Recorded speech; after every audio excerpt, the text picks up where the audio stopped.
Hello everyone, welcome back to our YouTube channel Inside Commerce Classes. My name is Renu. Once again, I am here with a new video to make your learning easy and interesting. Today, we will be discussing a new chapter. The name of the chapter is Government Budget and the Economy. So, without wasting time, let's begin our today's topic. आज का जो हमारा topic है that is government budget. हम start करेंगे the term budget के साथ कि जो बजट है उसका मीनिंग है क्या। बजट एक हमारा स्पेंडिंग प्लान होता है। इसको एक एग्जांपल की मदद से समझते हैं। मान लीजिए कि एक पर्सन है, उसकी जो मंथली सैलरी है दैट इज 10,000। अब उसकी जो 10,000 की सैलरी है उसको वो कैसे स्पेंड करता है, क्योंकि उसकी एक्सपेंडिचर्स अप्रॉक्सीमेटली 15,000 है। अब 10,000 सैलरी है, खर्चे उसके 15,000 है, तो कैसे वो इन चीज़ों को मैनेज करता है। वो देखता है जो उसकी प्रायोरिटीज़ है, कहाँ पे उसने पैसा लगाना है, कहाँ पे उसने पैसे बचाने हैं। तो वो बहुत सूझबूझ से जो उस अपनी 10,000 सैलरी को स्पेंड करता है, प्लानिंग के साथ प्लान बनाता है, तो उसको हम ईजी वर्ड्स में हम बजट बोल सकते हैं। तो ये तो हो गया हमारा बजट क्या होता है। ये हमारा एक एस्टिमेशन होता है कि हमारी इतनी इनकम होने वाली है और इतनी हमारे मंथली एक्सपेंडिचर्स होने वाली है, तो इसको मैं ऐसे तरीके से खर्च करके अपना जो गुजारा कर सकता हूँ, इसको हम इजी वर्ड्स में बोल देते हैं बजट। बट जो हमने सीखना है आज वो है हमारा गवर्नमेंट बजट। तो जो गवर्नमेंट है, गवर्नमेंट का जो बजट है वो क्या होता है, कैसे बनता है, कौन इसको बनाता है, कब ये रिप्रेजेंट किया जाता है, कहाँ रिप्रेजेंट किया जाता है, ये सारी चीज़ें आज आप इस वीडियो में देखोगे, सुनोगे और सीखोगे। तो अगर मैं बात करूं गवर्नमेंट बजट की, तो जो गवर्नमेंट बजट है दैट इज अ एस्टिमेशन। वो क्या है, एक एस्टिमेशन है गवर्नमेंट का, जिसमें हम देखते हैं कि जो गवर्नमेंट की रिसीट्स होने वाली है, रिसीट्स को हम बोल सकते हैं कि जो गवर्नमेंट की इनकम्स होने वाली हैं। गवर्नमेंट की भी इनकम होती है, यस, क्यों नहीं होती।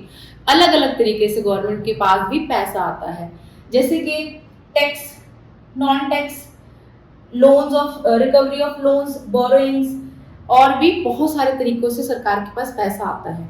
ओके, सरकार के खर्चे होते हैं, डेफिनेटली होते हैं, सरकार के बहुत सारे खर्चे होते हैं। कैसे, लॉ एंड ऑर्डर उन्होंने मेंटेन करना है, डिफेंस में उन्होंने अपने जो बहुत सारा पैसा खर्च करना होता है, सैलरीज देनी होती हैं, स्कॉलरशिप देनी होती हैं, तो ये सारे क्या होते हैं, गवर्नमेंट के खर्चे होते हैं। तो जो गवर्नमेंट के एक्सपेंडिचर्स हैं, गवर्नमेंट की जो रिसीट्स है, इनका एक एस्टिमेशन होता है फॉर अ फिस्कल ईयर। अब फिस्कल ईयर क्या है, फिस्कल ईयर होता है हमारा 1 अप्रैल से लेके 31 मार्च तक, ठीक है। तो फिस्कल ईयर में गवर्नमेंट की जितनी भी रिसीट्स, इनकम, एक्सपेंडिचर मतलब कि स्पेंडिंग्स, खर्चे होने वाले हैं, उसका एक स्टेटमेंट तैयार करते हैं। उसको क्या बोलते हैं, गवर्नमेंट बजट बोलते हैं। इसको हर साल 1 फरवरी रिप्रेजेंट किया जाता है लोकसभा में by the finance minister of India. अब हम इसको थोड़ा और डिटेल में समझते हैं। सबसे पहले हम बात करेंगे बजट रिसीट्स की। तो जैसे कि मैंने अभी बताया कि जो जो गवर्नमेंट के पास पैसे आते हैं, मनी आती है अलग अलग तरीकों से, उसको हम रिसीट्स बोलते हैं। रिसीट्स को हम फर्दर क्लासिफाई कर सकते हैं इन 2 parts, that is revenue receipt and capital receipt. If I talk about revenue receipt, तो क्या है ये रेवेन्यू रिसीट के बारे में हम कह सकते हैं कि इससे किसी भी तरीके से जो गवर्नमेंट की एसेट्स हैं वो रिड्यूस नहीं होते, और ना ही गवर्नमेंट की कोई जो लायबिलिटी है इंक्रीज होती है। तो ये चीज सबसे इंपॉर्टेंट ध्यान रखने वाली है, जो एसेट्स हैं और जो लायबिलिटीज हैं गवर्नमेंट की, neither liabilities increase nor assets reduce. तो ये 2 चीजें रेवेन्यू रिसीट्स में नहीं होती। मतलब कि जब हम बात करते हैं रेवेन्यू रिसीट्स की, तो ना ही इससे सरकार के जो एसेट्स हैं डिक्रीज होंगे, मतलब कि जो पैसा आएगा रेवेन्यू रिसीट्स के रूप में, कोई भी एसेट उसमें गवर्नमेंट अपना सेल नहीं करेगी, और ना ही किसी तरीके का वो गवर्नमेंट क्या करेगी, लोन लेगी। तो फिर कैसे आता है पैसा रेवेन्यू रिसीट में, वो आता है टैक्स के थ्रू। टैक्स रिसीट्स होती हैं, कुछ नॉन टैक्स रिसीट्स भी होती हैं। अब टैक्स रिसीट्स कैसे, जैसे कि इसको हम क्लासिफाई करेंगे टैक्स को हम बोल सकते हैं डायरेक्ट होता है, इनडायरेक्ट होता है, प्रोग्रेसिव होता है, रिग्रेसिव नेचर का होता है, वैल्यू एडेड होता है। तो ये इसको हम टैक्स को क्या कर सकते हैं, क्लासिफाई कर सकते हैं। बट टैक्स है किस किस रूप में कलेक्ट किया जाता है, सबसे पहले तो हम वो डिस्कस करते हैं। टैक्स क्या होता है, एक कंपल्सरी पेमेंट होती है जो हर एक पर्सन को गवर्नमेंट को पे करनी होती है अगर उसकी एक इनकम एक पर्टिकुलर लिमिट से क्रॉस कर जाती है। उसके लिए टैक्स स्लैब्स बनी होती हैं, जैसे कि प्रीवियस ईयर में कुछ ओके एग्जांपल के तौर पे अगर एक पर्सन को 3 लाख तक कोई टैक्स नहीं पड़ेगा और उसकी इनकम ईयरली 3 लाख है, उसको कोई टैक्स नहीं देना। अगर उसकी इनकम 3 लाख से एक्सीड होती है, ज़्यादा होती है, फिर वो टैक्स देगा। तो ऐसे करके अलग अलग टैक्स स्लैब्स बनी होती हैं और टाइम टू टाइम गवर्नमेंट को चेंज भी करती है। तो ये तो हो गया हमारा डायरेक्ट टैक्स। इनकम टैक्स हमारा कौन सा टैक्स होता है, डायरेक्ट टैक्स, क्योंकि जिस पर्सन की इनकम है उसी ने उसको क्या करना है, पे करना है। अगर मैं बात करूं इनडायरेक्ट टैक्स की, तो जिस पर्सन ने इसको पे किया है बर्डन उस पर नहीं होता, जो बर्डन है वो फर्दर शिफ्ट किया जाता है। जैसे कि अगर मैं बात करूं कि ये मार्कर है, ये जब बना होगा फैक्ट्री में, इस पे जो प्रोडक्शन एक्साइज ड्यूटी लगी होगी वो एक बार तो पे कर दी होगी ओनर ने, बट उसके बाद ये फर्दर सेल हुआ होगा, उसके बाद फर्दर ये कस्टमर को सेल किया हुआ होगा, उसके बाद आम लोगों ने ये खरीदा होगा। तो जिन जिन लोगों ने ये चीज खरीदा होगा, ये मार्कर खरीदा होगा, उन्होंने जब पैसे जेब से पे किए होंगे तो वो जो टैक्स की कॉस्ट थी, टैक्स का जो था ना अमाउंट था, वो इसमें जुड़ा हुआ था, वो एक अल्टीमेट यूजर ने पे किया है अपनी जेब से, ठीक है। तो वो होता है इनडायरेक्ट टैक्स, कि जब पे करने वाले का खुद की जेब से नहीं जा रहा, बर्डन फर्दर शिफ्ट होता, अल्टीमेटली कस्टमर अपनी जेब से पे कर रहा होता, उसको बोलते हैं हम इनडायरेक्ट टैक्स। और डायरेक्ट टैक्स जैसे कि मैंने बताया, जिस पर्सन पे लगाया गया है वही पे करेगा, उसका बर्डन फर्दर शिफ्ट नहीं किया जाता, ठीक है। और टैक्स और कौन कौन से होते हैं, इसमें गिफ्ट टैक्स आ जाते हैं, इनकम टैक्स आ जाते हैं, कॉर्पोरेट टैक्स जो कंपनी पे करती है। तो ये सारे टैक्सेस के क्या है, हम कह सकते हैं बहुत सारे तरीके हैं जहां जहां से टैक्स आता है। उसके बाद अगर मैं बात करूं नॉन टैक्स रिसीट्स की, नॉन टैक्स जरूरी नहीं है जो सरकार की इनकम है वो सिर्फ टैक्स के रूप में ही भी हो। सरकार बहुत अलग अलग तरीकों से मनी रिसीव करती है, जैसे कि फाइन हो गया, पेनल्टीज होगी, और जो भी जैसे कि अगर आप बर्थ सर्टिफिकेट बनवाते हो, डेथ सर्टिफिकेट बनवाते हो, तो उसके लिए जब छोटी छोटी फीसेस पे करते हो, और ये सारी चीज़ें हैं जैसे आपको ड्राइविंग लाइसेंस के लिए अप्लाई करते हो, तो ये जो अलग अलग तरीकों से आप पैसे पे करते हो जो गवर्नमेंट के अकाउंट में जाते हैं, वो सारे के सारे क्या हैं, नॉन टैक्स रिसीट्स है गवर्नमेंट की। I hope it is clear. अब हम डिस्कस करेंगे कैपिटल रिसीट्स क्या होती हैं। तो इसमें भी वो सेम चीज है, एसेट्स एंड लायबिलिटीज। इसका ऑपोजिट, अगर तो कोई एसेट रिड्यूस हो रहा है या कोई लायबिलिटी इंक्रीज हो रही है, तो उसको हम क्या बोलेंगे, कैपिटल रिसीट्स बोलेंगे। इसमें हम बोलेंगे recovery of loans, borrowing and other liabilities, other receipts. अगर गवर्नमेंट कोई अपना पुराना एसेट सेल कर रही है और उसके बदले में उसको पैसे आ रहे हैं, तो उनकी वो कैपिटल रिसीट है।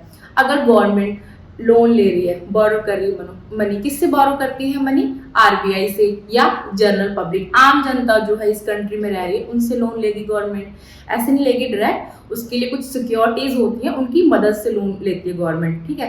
तो जब ये लोन लेगी तो उससे क्या है, ऑब्वियस सी बात है ना, गवर्नमेंट की लायबिलिटीज इंक्रीज होंगी।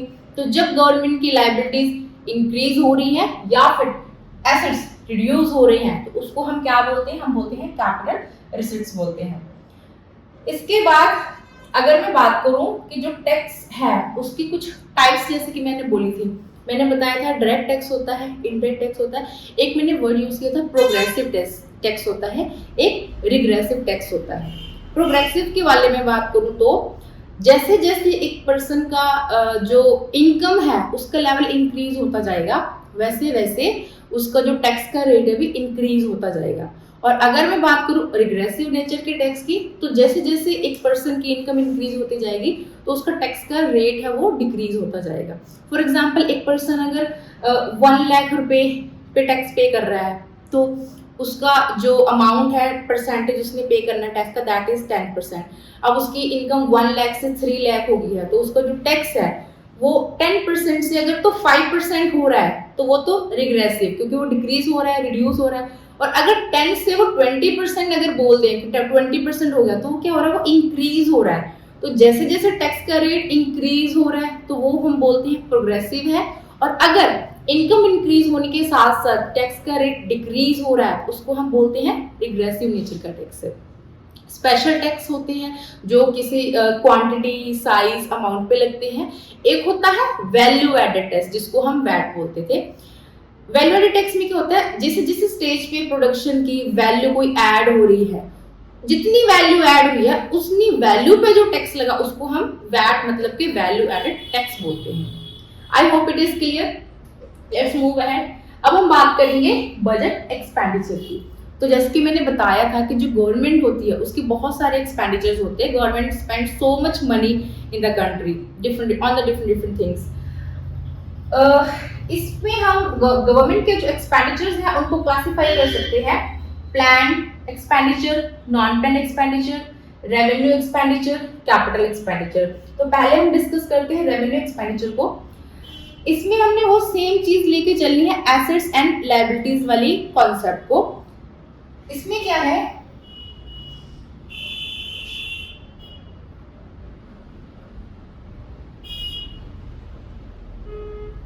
रेवेन्यू एक्सपेंडिचर्स वो होते हैं अगर गवर्नमेंट एक्सपेंडिचर करती है, खर्चा करती है, उससे ना तो कोई एसेट्स इंक्रीज हो रहे हैं गवर्नमेंट के, और ना ही उससे कोई भी लायबिलिटी है वो क्या हो रही है, डिक्रीज हो रही है। ना तो कोई लायबिलिटी डिक्रीज हो रही है और ना ही कोई एसेट्स इंक्रीज हो रहे हैं, तो उसको हम क्या बोलते हैं, रेवेन्यू एक्सपेंडिचर बोलते हैं। एग्जाम्पल के तौर पे ओल्ड एज पेंशन। गवर्नमेंट क्या करती है, जो सीनियर सिटीजन्स हैं, जो ओल्ड लोग होते हैं, उनको एक पेंशन देती है। पेंशन इसलिए देती है ताकि वो अपने बुढ़ापे में आराम से अपने खर्चे कर सके, किसी को उनको डिपेंड ना रहना पड़े। तो क्या जब वो किसी को ओल्ड एज पेंशन दे रही है, ओल्ड पर्सन को, क्या उससे गवर्नमेंट का कोई एसेट इंक्रीज हुआ? नहीं हुआ। तो क्या उससे कोई उसकी जो लायबिलिटी है डिक्रीज हुई? नहीं हुई। ठीक है। Salaries and scholarship. गवर्नमेंट क्या करती है, सैलरीज पे करती है अपने एम्प्लॉयज को, स्कॉलरशिप देती है स्टूडेंट्स को, जो उनके ब्राइट स्टूडेंट्स होती है।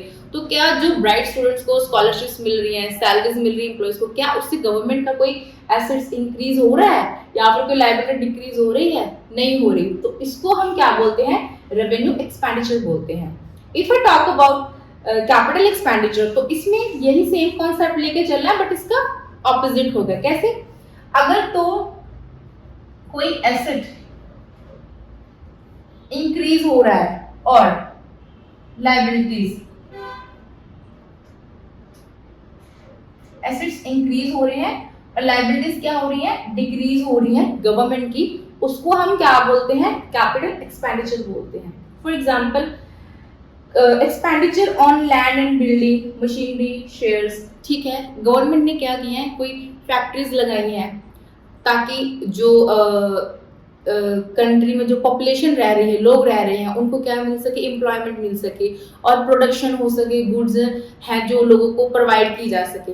तो उसके लिए उनको कुछ फिजिकल रिसोर्सेज की जरूरत पड़ती है, जैसे कि मशीनरी की, बिल्डिंग की, लैंड। तो उसमें जो वो पैसा खर्च करते हैं, तो उससे क्या होता है, गवर्नमेंट के एसेट्स इंक्रीज होते हैं। जब गवर्नमेंट के एसेट्स इंक्रीज होते हैं तो उसको हम कैपिटल एक्सपेंडिचर बोलते हैं। Loan by the central government to the state government, जो सेंट्रल गवर्नमेंट ने स्टेट गवर्नमेंट को लोन दिया है। Now we will discuss the plan expenditure. Plan expenditures वो होते हैं जो गवर्नमेंट ने प्लान किए हैं डेवलपमेंट के लिए कंट्री की। इकोनॉमी में अगर हम बात करें, कंस्ट्रक्शंस हो रही हैं, ब्रिजेस की, डैम की, हॉस्पिटल्स की, तो इससे क्या है, कंट्री की डेवलपमेंट होगी। और ये प्लान एक्सपेंडिचर्स होते हैं, गवर्नमेंट प्रॉपरली प्लान करती है कि इतना पैसा हमने यहाँ पे खर्च करना है।